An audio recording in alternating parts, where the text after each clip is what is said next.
মহানবী সাল্লাল্লাহু আলাইহি সাল্লামের আগেও পৃথিবীতে অনেক নবী রাসূল এসেছিলেন। তাদের একজন হযরত মুসা আলাইহিস সালাম। মুসা আলাইহিস সালামের সাথে আল্লাহ সুবহানাহু ওয়া তাআলার সরাসরি যোগাযোগ ছিল। একবার আল্লাহ সুবহানাহু ওয়া তাআলা জানতে চাইলেন, মুসা বন্ধু আমার, তুমি আমার কাছে কি চাও?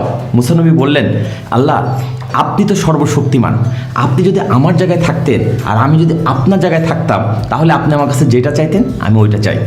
এই প্রশ্নের উত্তরে আল্লাহ সুবহানাহু ওয়া তাআলা বলেছিলেন, আমি তো সর্বশক্তিমান, মানুষের কাছে আমি আবার কী চাইব? তবে যে কোনো মানুষের তার স্রষ্টার কাছে যদি কিছু চাওয়ার থাকে, সেটা যেন হয় শারীরিক সুস্থতা। সুস্থতা স্রষ্টার সবচেয়ে বড় নিয়ামত, কিন্তু আমরা কেউ ততক্ষণ পর্যন্ত সুস্থতার গুরুত্ব অনুভব করি না যতক্ষণ পর্যন্ত নিজেরা অসুস্থ না হই। বর্তমান বাংলাদেশের স্বাস্থ্যের অবস্থা খুব ভয়াবহ। আপনাকে কিছু পরিসংখ্যান দিলে ব্যাপারটা বুঝতে পারবেন। বাংলাদেশে প্রতি 11 জনে একজন ডায়াবেটিসে ভুগছেন। বাংলাদেশের শতকরা 40% লোকের উচ্চ রক্তচাপে ভুগছে। বাংলাদেশে 10 লাখ লোক ক্যান্সারের সাথে লড়াই করছে। প্রতি বছর এই তালিকায় যুক্ত হচ্ছে আরও 2 লাখ মানুষ। বাংলাদেশে প্রতি বছর 60,000 মানুষের কিডনি ফেলিওর হয়ে যাচ্ছে। বাংলাদেশে এখন যত মহিলার আঙ্গুলে রিং পরানো আছে, তার চেয়ে বেশি পুরুষের হার্টের মধ্যে রিং পরানো আছে। এই তথ্যগুলো কি আসলে খুব সুখকর কিছু? মোটেও না। এই তথ্যগুলো কিন্তু আমাকে আপনাকে হিসেব করে বোঝানো হয়েছে, এবং আমরা যারা এই ভিডিওটা দেখছি এবং ভাবছি যাক আমি এসব রোগবালাই থেকে মুক্ত আছি, খুব বেশি দিন থাকা যাবে না। কারণ যেভাবে রোগবালাই বেড়ে যাচ্ছে, হাসপাতাল, ক্লিনিক, ডাক্তারের সংখ্যা দ্বিগুণ 3 গুণ করেও কোনো লাভ হবে না। কারণ আসলে সমস্যা হাসপাতাল বা চিকিৎসা ব্যবস্থা নয়, সমস্যা আমাদের ভেতরেই নিহিত। আমরা বর্তমানে যেভাবে চলছি, আমাদের যে লাইফস্টাইল, আমাদের যে খাদ্যাভ্যাস, সেটা যদি আমরা পরিবর্তন করতে না পারি, আমরা কখনোই সুস্থ জীবনযাপন করতে পারবো না। সবার আগে নিজেকে নিয়ন্ত্রণ করতে হবে, নিজের জিহ্বাটাকে নিয়ন্ত্রণ করতে হবে। আমরা মুখে মজা লাগে এমন খাবার এত বেশি করে খাই যে সেটা শরীরের আদৌ উপকার কিনা বা শরীরের কোনোভাবে কাজে লাগবে কিনা সেটা আমরা মনে রাখতে পারি না। আমরা অধিকাংশ খাবার খাই মুখের মজাটাকে প্রাধান্য দিয়ে, কিন্তু আসলে প্রাধান্য দেওয়া হচ্ছে শরীরটাকে। মালয়েশিয়ার প্রেসিডেন্ট মাহাথির মোহাম্মদকে জিজ্ঞেস করা হয়েছিল যে স্যার আপনি 92 বছর বয়সে এত সুস্থ কিভাবে? উনি বলেছিলেন, আমি সারা জীবন একটা নিয়ম ফলো করে এসেছি, মুখে যেই খাবারটা বেশি মজা লাগে সেটা আমি কম করে খাই। আর আমরা কি করি? যে খাবারটা মুখে বেশি মজা লাগে সেটা আরও বেশি করে খাই। এটার ফলে আমরা দ্রুত অসুস্থ হয়ে পড়ছি। গবেষকরা বলছেন 10 ভাগ রোগের কারণ বংশগত, অর্থাৎ আপনার বাবার বা তার বাবার হয়তো একটা প্রবলেম ছিল যেটা জিনগতভাবে আপনার মধ্যে রয়ে গেছে, ফলে ওই সমস্যা আপনার বেশি হতে পারে। কিন্তু আমরা যে কারণে সবচেয়ে বেশি লোক অসুস্থ হয়ে পড়ছে সেটা হচ্ছে উল্টাপাল্টা খাদ্যাভ্যাস। আমাদের খাবারের পরিমাণ ঠিক নাই, খাবারের টাইমিং ঠিক নাই, খাবার নির্বাচন ঠিক নাই, খাবার খাওয়ার কৌশল ঠিক নাই।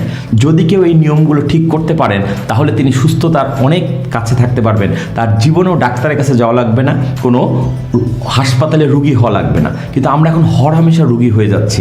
আমাদের চারপাশে ওষুধের দোকানে কাস্টমাররা গিজ করে, ডাক্তারে ওষুধ লেখে, ফার্মাসিস্ট ওষুধ দেয়, আমরা নিজেরা সকাল বিকাল ইচ্ছা মতো ওষুধ খাই। আগে মুরব্বীদের বাড়িতে পানের বাটা থাকতো, এখন প্রত্যেকের বাসায় সেই জায়গাটা দখল করে নিয়েছে ওষুধের বাটা। প্রত্যেকের বাসার মধ্যে 500 থেকে 2000 টাকার ওষুধ রয়েছে, যে ওষুধগুলো আমরা নিজেরাই কিনে রেখে দিয়েছি, প্রয়োজন হলে খাবো। আমরা কি জানি প্রত্যেকটা ওষুধের কোনো না কোনো পার্শ্ব প্রতিক্রিয়া আছে? ওষুধ হয়তো সাময়িক আমাদেরকে উপশম করে, কিন্তু ওষুধ কিন্তু রোগ মুক্তি করে না।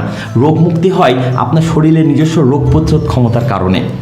প্রিয় দর্শক, যারা এই অনুষ্ঠানটি দেখছেন তাদের সবার কাছে আমার বিনীত নিবেদন, আপনি যদি 6টা ডাক্তারকে ফলো করতে পারেন, 6 জন প্রাকৃতিক ডাক্তারকে ফলো করতে পারেন, তাহলে ভবিষ্যতে আপনাকে আর কখনোই দুনিয়ার ডাক্তার বা দুনিয়ার কোনো ড্রাগ অথবা দুনিয়ার কোনো ডায়াগনোসিস সেন্টার আপনাকে ছুতেও পারবে না।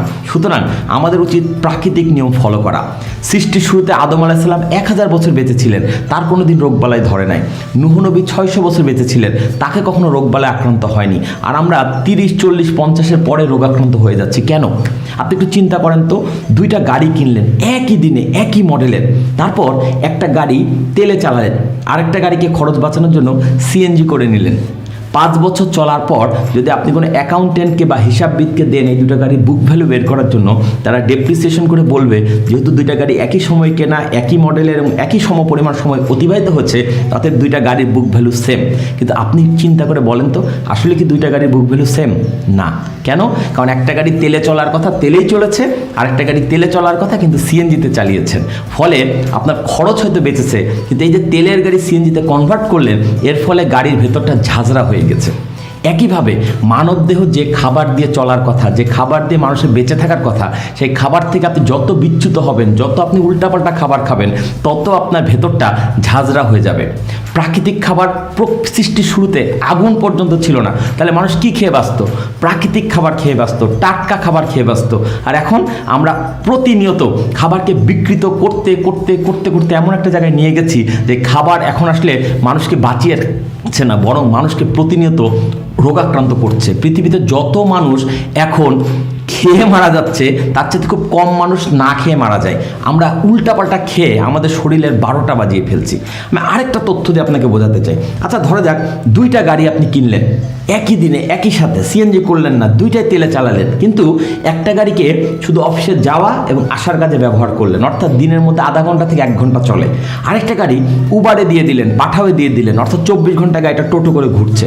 5 বছর পর যদি 2টা গাড়িকে আবার আপনি ভ্যালুয়েশন করেন, 2টা ভ্যালুয়েশন কি সমান হবে? নিশ্চয় না। কেন? কারণ একটা গাড়ি তেলে চলছিল, ফলে সে এবং বিশ্রাম পাচ্ছিল, ফলে সে গাড়ির কন্ডিশন অনেক ভালো থাকবে। আরেকটা গাড়ি তেলেই চলছিল, কিন্তু সে কোনো বিশ্রাম পায়নি, সে কন্টিনিউয়াস চলছে। এবার আপনি আসেন মানব দেহের দিকে। প্রকৃতিতে প্রত্যেকটা প্রাণী প্রাকৃতিক নিয়ম ফলো করে। প্রত্যেক প্রাণীর খাওয়ার একটা সময় আছে। যে প্রাণী দিনে খায় সে রাতে খায় না, যে রাতে খায় সে দিনে খায় না। আর মানুষ এমন এক প্রাণী, দিনেও খায় রাতেও খায়। তা মানুষের রোগ হবে না তো কার রোগ হবে? আমরা এই ভুলগুলো প্রতিনিয়ত করে যাচ্ছি। পৃথিবীতে অনেক প্রাণী আছে যারা যা সূর্যাস্তের পরে কখনো খাদ্য গ্রহণ করে না, আর আমরা দিনেও খাই রাতেও খাই। প্রাকৃতিক কিছু নিয়ম আছে। মহানবী সাল্লাল্লাহু আলাইহি সাল্লাম বলে গেছেন, তোমার মেরুদণ্ডকে সোজা রাখতে শুধু যেটুকু খাবার প্রয়োজন শুধু সেইটুকু খাও। আর যদি বেশি খেতে মন চায় তাহলে পাকস্থলীকে 3 ভাগ করে 1 ভাগ পানি, 1 ভাগ খাবার এবং 1 ভাগ খালি রাখো। আর আমরা কি করি? এমন খাওয়া খাই, খাওয়ার পর আরও কিছু খাবার খাওয়ার জন্য অবশিষ্ট রয়ে যায়, ফলে আমাদের শরীরের মধ্যে রোগবালাই বাসা বেঁধে ফেলছে। আমাদের খাওয়ার পরিমাণ ঠিক নাই, খাবার টাইমিং ঠিক নাই, খাবার ঠিক। সবার আগে আপনি যদি সুস্থ থাকতে চান, আপনাকে 6 জন প্রাকৃতিক ডাক্তারের শরণাপন্ন হতে হবে। নাম্বার 1, আপনাকে অবশ্যই খাদ্যকে নিয়ন্ত্রণ করতে হবে। আপনাকে মিনিমাম খেয়ে ম্যাক্সিমাম সময় বাঁচতে হবে। প্রত্যেকটা মানুষের রিজিক নির্ধারিত। আপনি যদি বেশি পরিমাণ আগে খেয়ে ফেলেন, তাহলে আপনার জীবনে এমন একটা সময় আসতে পারে যখন আপনি পৃথিবীতে বেঁচে থাকবেন, কিন্তু অনেক খাবার আপনি আর খেতে পারবেন না ডাক্তারের নিষেধাজ্ঞার কারণে। সুতরাং খাবার খাওয়ার সময় পরিমিত খাবার খান। সকালে খান রাজার মতো, দুপুরে খান প্রজার মতো, রাতে খান ভিখারির মতো। আর আমরা কি করি? উল্টাটা করি। সকালে খাই না, দুপুরে বাইরে ভাজা পোড়া যা পাই উল্টাপাল্টা খাই, এবং রাতে বাসায় এসে পেট ভরে খেয়েই ঘুম মারি। ফলে আমার শরীরে যে ক্যালোরিটা জমা হচ্ছে সেটার খরচ হচ্ছে না, বার্ন হচ্ছে না। ফলে আমরা দিনে দিনে স্থূলকায় হয়ে যাচ্ছি। মানুষের দেহ যত স্থূলকার হবে, সে তত বেশি রোগ জীবাণুর আধার হিসাবে পরিগণিত হবে। সুতরাং খাবারের ব্যাপারে আমাকে সতর্ক থাকতে হবে। দ্বিতীয় সুস্থতার নিয়ম হচ্ছে আপনাকে পানি পানে সতর্ক করতে হবে। আপনি কি জানেন মানবদেহের 72 ভাগই পানি? পৃথিবীর যেমন 3 ভাগ জল 1 ভাগ স্থল, অর্থাৎ পৃথিবীর বলা হয়ে থাকে 3 ভাগ জল 1 ভাগ স্থল, কিন্তু একেবারে অ্যাকুরেট হিসাব হচ্ছে পৃথিবীর 72 ভাগ পানি, বাকিটুকু মাটি। এই পৃথিবীর এই পানি মাটি রেশিওর সাথে মানবদেহের পানি মাটি রেশিওর সুন্দর সামঞ্জস্য রয়েছে। আপনি যদি পানি খাওয়াকে কন্ট্রোল করতে পারেন, পানি খাওয়ার সঠিক নিয়ম মানতে পারেন, আপনার শরীর অনেক বেশি সুস্থ থাকবে। কিন্তু আমাদের দেশে 99% লোক জানে না কিভাবে সঠিক নিয়মে পানি খেতে হয়। পানি পানের প্রথম নিয়ম, যখনই পানি খাবেন অবশ্যই এক জায়গায় বসে পানি পান করবেন। দাঁড়িয়ে পানি পান করতে 1400 বছর আগে মহানবী সাল্লাল্লাহু আলাইহি সাল্লাম নিষেধ করে গেছেন।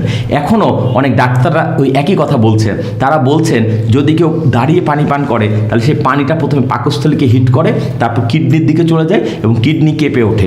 আপনার শরীরে কিডনি যতবার কেঁপে উঠবে ততবার আপনার প্রত্যেকটা হাড়ের জয়েন্ট একটু হলেও কম্পন অনুভূত হবে। অনেকে বলতে পারেন আমি 20 বছর 30 বছর 40 বছর দাঁড়িয়ে পানি খাই, কই কোনো কিছু তো ফিল করছি না। করছেন না কারণ আপনি যৌবনকালে আছেন। শরীরের নাম মহাশয়, যাহাই সয় তাহাই সয়। কিন্তু আস্তে আস্তে যখন আপনার বার্ধক্যের দিকে আগাবেন তখন আপনার শরীরে নানা রোগ বালাই দেখা দেবে। সো পানি কখনো দাঁড়িয়ে পান করবেন না। নাম্বার 2, পানি কখনো একবারে গিলে খাবেন না। প্রত্যেক ঢোক পানি খাওয়ার পর একটুখানি বিরতি দেবেন এবং পানিটা মুখে নেওয়ার পর হালকা করে কুলি করে নেবেন, অর্থাৎ পানির সাথে যত বেশি লালা মেশাতে পারবেন ওই পানিটা আপনার শরীরের জন্য তত বেশি উপকারী হবে। এবং পানি খাওয়ার সময় অনেক সময় আমরা পানিটা গেলার পর নাক দিয়ে শ্বাস বেরোয় এবং সেই শ্বাসটা পানির মধ্যে পড়ে। খবরদার পানিতে যেন ওই শ্বাসটা না পড়ে, কারণ ওই শ্বাসটা যদি পানিতে পড়ে তাহলে পানিটা বিষাক্ত হয়ে যায়। সুতরাং আমাদেরকে পানি পানের ব্যাপারে অনেক বেশি সতর্ক থাকতে হবে। 3 নম্বর, প্রত্যেকটা মানুষকে কমপক্ষে 6 থেকে 8 ঘন্টা ঘুমাতে হবে। মানবদেহকে অফুরন্ত শক্তি দেওয়া হয়েছে, অফুরন্ত কাজের ক্ষমতা দেওয়া হয়েছে, কিন্তু মানবদেহের আবার কিছু সীমাবদ্ধতাও আছে। মানুষ টানা লম্বা কাজ করতে পারে না। আপনি কি জানেন একজন মানুষ 20 দিন পর্যন্ত না খেয়ে বেঁচে থাকতে পারে, 7 থেকে 10 দিন পর্যন্ত পানি ছাড়া বেঁচে থাকতে পারে, কিন্তু 72 ঘন্টা টানা না ঘুমালে কোনো মানুষের পক্ষে বেঁচে থাকা সম্ভব নয়। সুতরাং আমাদেরকে পর্যাপ্ত ঘুমাতে হবে এবং এই ঘুমটা হতে হবে early to bed early to rise makes the man healthy and wise. মহানবী সাল্লাল্লাহু আলাইহি সাল্লাম মাগরিবের নামাজ পড়ে রাতের খাবার খেয়ে ফেলতেন এবং এশার নামাজ পড়ার পর উনি জেগে থাকা পছন্দ করতেন না। যদি জেগে থাকতেনও কারোর সাথে কথাই বলতেন না, কারণ এই সময়ে আমাদের শরীরের মধ্যে কিছু হরমোন সিক্রেশন হয়। মানবদের মধ্যে এমন কিছু হরমোন আছে যেটা সিক্রেশন হওয়ার জন্য 3টা শর্ত প্রযোজ্য। নাম্বার 1, সময়টা হতে হবে মধ্যরাত। দ্বিতীয়ত, লোকটাকে বা মানুষটাকে ঘুমিয়ে থাকতে হবে। তৃতীয়ত, ওই সময়টা মানুষকে এমন জায়গায় ঘুমিয়ে থাকতে হবে যেখানে কোনো আলো জ্বলতে পারবে না। অথচ আমাদের দেখেন, আমরা দিনের পর দিন রাত জাগি, রাত জেগে আমরা টিভিতে সিরিয়াল দেখি, আমরা রাতের বেলা আলো জ্বালিয়ে অনেক কিছু করি। অ্যাজ এ রেজাল্ট আমাদের শরীরে হরমোনগুলো সিক্রেশন হয় না। এটা 1 দিন 2 দিন না হলে কোনো সমস্যা নাই, কিন্তু ব্যাপারটা যখন দিনের পর দিন, মাসের পর মাস, বছরের পর বছর ঘটতে থাকবে, তখন মানবদেহের ভিতরে পুরা ওলটপালট হয়ে যায়। তখন মানুষের স্বাভাবিক কর্মপ্রক্রিয়া ব্যাহত হয়। এবং আজকাল যদি আপনি খেয়াল করে দেখেন, আমাদের সমাজে প্রতিবন্ধী শিশুর সংখ্যা বেড়ে যাচ্ছে। বলা হয় বাংলাদেশে এখন প্রতি 1000-123টি বাচ্চা হচ্ছে প্রতিবন্ধী। কেন এই অসামঞ্জস্য জানেন? কারণ ওই যে মা বাবা, যারা এখন মা বাবা হচ্ছেন, তারা রাতের পর রাত জেগেছেন, ফলে তাদের বডির স্ট্রাকচার চেঞ্জ হয়ে গেছে, তাদের স্বাভাবিকত্ব নষ্ট হয়ে গেছে। অ্যাজ এ রেজাল্ট তাদের মিলনে যে সন্তান প্রডিউস হচ্ছে, সেই সন্তান সুস্থ সন্তান হিসেবে পৃথিবীতে আসতে পারছে না। শুধুমাত্র মা বাবার ভুলে, তাদের জীবনচর্চার ভুলে আমরা অনেক অসংখ্য প্রতিবন্ধী বাচ্চা জন্ম দিচ্ছি, যেটা আসলে দেশ এবং সমাজের জন্য কোনো কাজেই লাগছে না, বরং বোঝা হিসেবে আমাদের আরও জটিলতাকে দীর্ঘায়িত করছে। সুতরাং প্রত্যেকের উচিত অন্তত 6 থেকে 8 ঘন্টা ঘুমানো এবং চেষ্টা করবেন মাঝরাতের আগে যতটা ঘুমানো যায়। একটা কথা আছে এরকম, মাঝরাতের আগের 2 ঘন্টার ঘুম পরে 4 ঘন্টা ঘুমের চাইতে বেশি উত্তম। চতুর্থ যে নিয়ম আপনাকে ফলো করতে হবে সেটা হচ্ছে আপনাকে অবশ্যই সকালবেলা ঘুম থেকে উঠতে হবে। একটা কথা আছে এরকম, ভোরের হাওয়া হাজার রোগের দাওয়া। অর্থাৎ আপনি যদি ভোরবেলা উঠতে পারেন এবং একটুখানি হাঁটাহাঁটি করেন, অ্যাটলিস্ট আপনার বাড়ির বারান্দায় গিয়ে দাঁড়ান, তাহলে আপনার মধ্যে যে ফ্রেশ বাতাসটা ঢুকবে, এটা আপনাকে সারাদিন প্রাণবন্ত রাখবে। একটা গবেষকরা বের করেছেন, সারাদিনের বাতাসে মোটামুটি 20 থেকে 21 ভাগ অক্সিজেন থাকে, কিন্তু সকালবেলার বাতাসে 30% পর্যন্ত অক্সিজেন থাকে। কেন? কারণ সারা রাত সূর্যের আলো পড়ে না, অন্ধকার থাকে, ঠান্ডা থাকে, অক্সিজেনের স্তর পৃথিবীর দিকে নেমে আসে। সারাদিনে যখন আবার সূর্য কিরণ পড়ে, অক্সিজেনের স্তর উপরে উঠে যায়। সুতরাং সকালের বাতাসে যে পরিমাণ অক্সিজেন থাকে সেটা আর কখনোই থাকে না। আপনি যদি নিজের ভেতরটাকে প্রাণবন্ত রাখতে চান, ভেতরে পর্যাপ্ত অক্সিজেন ঢোকাতে চান, তাহলে আপনাকে অবশ্যই সকালবেলা ঘুম থেকে উঠতে হবে। ওঠার পরে আপনার প্রথম কাজ হচ্ছে লম্বা করে শ্বাস নেওয়া।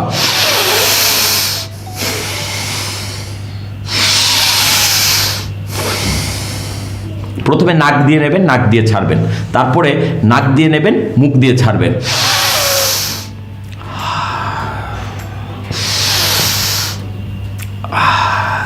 তারপরে এক নাক দিয়ে নেবেন, আরেক নাক দিয়ে ছাড়বেন।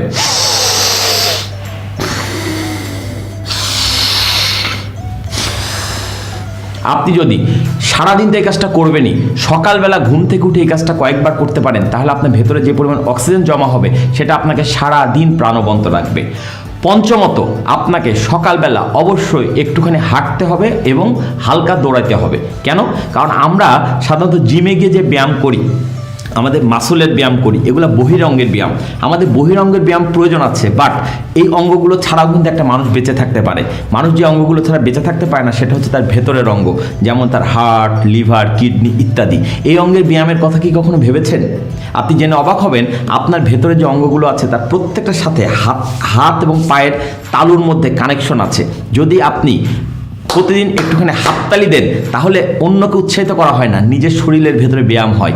এবং আপনি যদি প্রত্যেক দিন একটুখানি হাঁটা চলা করেন, একটুখানি আধা ঘন্টা নিয়ম করে হাঁটেন, একটুখানি দৌড়ান, তাহলে আপনার পায়ের তলায় তালুতে চাপ লাগে এবং যত চাপ লাগে তত আপনার ভেতরের অঙ্গ প্রত্যঙ্গের ব্যায়াম হয়ে যায়, তারা আরও সক্রিয় হয়, তারা আপনাকে আরও সুস্থ রাখার জন্য কাজ করতে পারে। সো প্রত্যেকদিন সকালবেলা ঘুম থেকে উঠে আপনাকে লম্বা করে শ্বাস নিতে হবে, তারপরে কিছুক্ষণ হাঁটতে এবং দৌড়াতে হবে। সবশেষ আমি যে কথাটা বলে আজকের আলোচনা শেষ করব সেটা হচ্ছে অবশ্যই সকালবেলা আপনাকে একটুখানি সূর্যের আলো গায়ে লাগাতে হবে। কেন? কারণ প্রকৃতিতে কিছু ইশারা আছে, যেমন প্রকৃতির কিছু খাবার আছে, সেই খাবারগুলো বিশেষ মৌসুমে ফলে, এটা প্রকৃতির একটা নিয়ম। যে মৌসুমে যেই ফল পাওয়া যায় সেই মৌসুমে মানুষের শরীরে যে রোগবালাই হতে পারে ওই সময়কার ফলমূল শাকসবজির মধ্যে তার প্রতিষেধক ও প্রতিরোধক দেওয়া আছে। সুতরাং কেউ যদি ওই শাকসবজি ফলমূল মৌসুমে খায় তাহলে ওই সময় তার যে রোগবালাই হওয়ার কথা সেটা হবে না। প্রাকৃতিক আরেকটা নিয়ম আছে, পৃথিবীতে প্রত্যেকটা ফল বা গাছ লতাপাতা শরীরের কোনো না কোনো অঙ্গের সাথে মিলে যায়। যেমন আমাদের দুইটা কিডনিকে পাশাপাশি রাখলে যে আকারটা আসে এটা দেখতে অনেকটা আমের মতো, অথবা আপেলকে কাটলে ওইভাবে দেখা যায়। সো কেউ যদি তার কিডনিতে সমস্যা থাকে, সে যদি আপেল খায় বা আম খায় তাহলে তার কিডনির সমস্যা আস্তে আস্তে কমে যাবে। এইভাবে প্রকৃতি প্রত্যেকটা খাবারের সাথে শরীরের কোনো না কোনো অঙ্গের একটা মিল রেখেছে। কেউ যদি এই খাবারের আকৃতি শরীরের অঙ্গের সাথে মিলিয়ে খেতে পারে তাহলে তার শরীরে ওই রোগবালাই কখনোই বাসা বাঁধবে না, ওই অঙ্গটা নিরাপদ থাকবে। সবশেষ কথা হচ্ছে প্রত্যেকটা খাবারের ভিন্ন ভিন্ন রং আছে। কেউ যদি রং মিলিয়ে খাবার খেতে পারে, যেমন ধরেন আপনার রক্ত স্বল্পতায় ভুগছেন, আপনি যদি লাল শাক খান, আপনি যদি ডালিম বা আনার খান তাহলে আপনার শরীরে রক্তের স্বল্পতা কমে যাবে। আপনার যদি হাড়ে কোনো সমস্যা থাকে, হাড়ের রং কঙ্কালের রং হচ্ছে সাদা, যদি আপনি সাদা রঙের খাবার যেমন দুধ খান, ডিমের সাদা অংশ খান, মূলা খান, তাহলে আপনার হাড়ের সাদা অংশের ক্যালসিয়ামের ঘাটতি পূরণ হবে। এই যে নিয়মগুলো বললাম, প্রকৃতির সময় বুঝে খাওয়া, আকৃতি বুঝে খাওয়া এবং রং দেখে খাওয়া, এইটা মেনে চলার পরেও আপনার শরীরে প্রয়োজনীয় পুষ্টি যোগান হবে না যদি ভিটামিন ডি একটা ব্রিজ না করে দিতে পারে। অর্থাৎ এই খাবারগুলো খেতে হবে প্লাস আপনার শরীরের মধ্যে ভিটামিন ডির উপস্থিতি থাকতে হবে, যে ডি এই খাবারের পুষ্টিটাকে শরীরের কাজে লাগাবে। প্রশ্ন হচ্ছে ভিটামিন ডি কোন খাবারে পাওয়া যায়? এটা এমন একটা খাদ্য যেটা কোনো খাবারে পাওয়া যায় না, কেবলমাত্র সূর্যের আলোর মধ্যেই পাওয়া যায়। সুতরাং কেউ যদি সকালবেলা ঘুম থেকে উঠে একটুখানি শ্বাস প্রশ্বাসের ব্যায়াম করে, একটুখানি হাঁটাহাঁটি এবং দৌড়াদৌড়ি করে এবং নিজের গায়ে একটু সূর্যের আলো লাগায়, তাহলে তার শরীরের ভেতরের অনেকগুলো পারপাস সার্ভ হয়ে যায়। সব মিলিয়ে বলতে গেলে 6টা নিয়ম যদি কেউ মান্য করে, প্রাকৃতিক নিয়মে খাদ্য গ্রহণ, প্রাকৃতিক নিয়মে প্রাণী গ্রহণ, প্রাকৃতিক নিয়মে ঘুমানো এবং সকালে ঘুম থেকে উঠে বাতাস গ্রহণ, পর্যাপ্ত বাতাস গ্রহণ, তারপর আপনার দৌড়ানো, হাঁটানো এবং আপনি যদি সূর্যের আলো লাগান তাহলে পৃথিবীর কোনো ডাক্তার বা ওষুধের শরণাপন্ন আপনাকে হতে হবে না। প্রাকৃতিক 6টা ডাক্তার আপনাকে অনেক বেশি সুস্থ রাখবে। আজ এ পর্যন্তই। যদি এই ভিডিও ভালো লাগে, আমরা ভবিষ্যতে প্রত্যেকটা প্রাকৃতিক ডাক্তার নিয়ে আরও দীর্ঘ আলাপ নিয়ে আপনাদের সামনে হাজির হব। ধন্যবাদ।